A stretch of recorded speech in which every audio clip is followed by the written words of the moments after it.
안녕하세요, 미북입니다. 어제 시장 SPX 기준 거의 신고가 부근에서 마감하면서 모멘텀이 이어지고 있는데 개인적으로는 좀 경계가 필요한 시기라 생각합니다. 보고 있는 시장도 설명드릴게요. 어제 고용보고서 앞두고 어느 정도 혼조세에 장세가 연출될 가능성이 높았으나 졸트스와 ISM 데이터를 경기도나 정도로 해석하는 선에서 마무리했습니다. 오늘 고용보고서가 굉장히 중요할 것 같아요. 이러한 상황에서 어제 장 마감 이후 브로드컴이 실적을 발표했어요. 이번 분기 실적은 시장의 컨센을 약간 상회하는 정도로 사실 그렇게까지 놀라울 것은 없었습니다. 다만 다음 분기 가이던스가 매우 훌륭했죠. 시장에서는 4분기 AI 매출을 58억 2천만 달러를 예상했는데 브로드컴은 62억 달러를 제시했습니다. 그리고 어닝콜에서도 브로드컴의 잠재 고객 중 한 곳이 생산 주문을 발주했고 실제로 XPU 기반 AI 렉에 대해 100억 달러 이상의 주문을 확보한다는 발언을 했었죠. 그 이후 브로드컴 주가가 강하게 상승하면서 현재 전고점을 돌파한 상황입니다. 일단 현재 반도체 AI 3대장 중 엔비디아와 AMD는 중국 매출과 관련된 불확실성이 강하게 작용하는 중입니다. 실제로 중국의 빅테크인 알리바바는 탈 엔비디아를 선언하면서 H20의 매출 불확실성을 더욱 강하게 키웠었고요.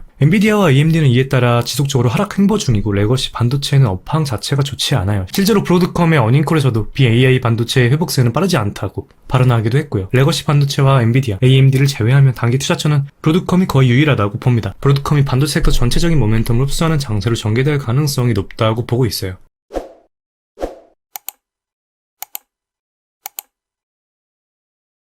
시장 전체적으로 보면 개인적으로는 지금 시장 어느 때보다 선별적인 접근과 시장 경계가 필요한 시기라고 생각합니다. QQQ 일봉인데 올해 2월처럼 상방 휩쓸어주고 추세 전환되는 시나리오 염두에 둬야 한다고 생각해요. 당시 높은 CPI와 PPI 데이터가 나왔었고 관세 이슈가 있었음에도 오히려 2월 13일 수렴 상방 돌파했습니다. 하지만 바로 일주일 뒤에 같은 관세 이슈를 트리거로 강한 조정이 시작됐죠. 그 이후로는 다들 아시다시피 4월까지 관세발 조정이 강하게 나왔었고요. 아무도 예상하지 못한 타이밍과 트리거로 조정이 시작됐어요. 당연히 시장 낙관적인 상황에서 이루어졌습니다. 랠리 후반부에 나왔고요. 최근도 유사한 흐름이 나오고 있고 경계가 필요하다고 생각합니다. 지금 경계해야 한다고 보는 근거는 첫 번째로 SPX나 다우는 고점을 올리고 있는데 QQQ는 2월과 마찬가지로 오히려 고점을 낮추고 있어요. 22년 약세 장신이 바로 직전인 21년 말에도 똑같이 이런 지수 괴리가 나타났었습니다. 기술주 주도 장세가 힘을 잃고 있다는 시그널로 볼 수 있는 거죠. 즉 순환 막바지 가능성을 이제 고려해야 한다는 겁니다. 이게 일시적 로테이션인지 아니면 실질적인 추세 전환인지는 물론 엔비디아를 포함한 주요 종목들 모멘텀까지 확인해야 하겠죠.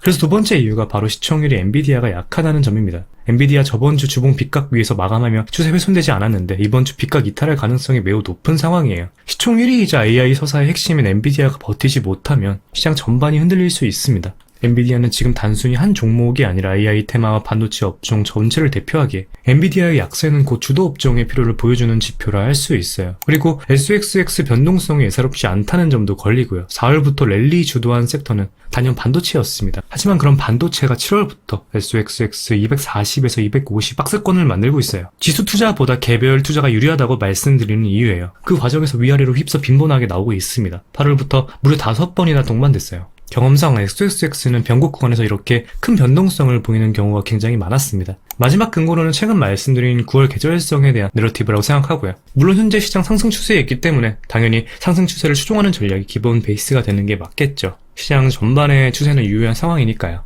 오히려 이런 구간에서 섣부른 하방 배팅은 기회비용이 좋지 않고 쇼스퀴즈에 휘말리기 쉽습니다. 따라서 추세를 추종하되 레벨 기반 경계가 필요한 시기라 생각해요. 시장이 언제든 변곡을 만들 수 있음을 인지해야 한다는 거죠. 리스크는 항상 예고 없이 찾아오니까요. 개인적으로 9월을 어떻게 준비하고 대응하냐에 따라 올해 4분기 리턴이 많이 달라지지 않을까 생각하고 있으니 참고해 주시면 좋을 것 같습니다. 그럼 오늘 영상 여기서 마무리하도록 할게요. 오늘도 시청해주셔서 진심으로 감사드리고 도움이 되셨다면 구독과 좋아요 부탁드리겠습니다. 궁금하신 점은 댓글 남겨주시면 확인으로 답변 드릴게요. 감사합니다.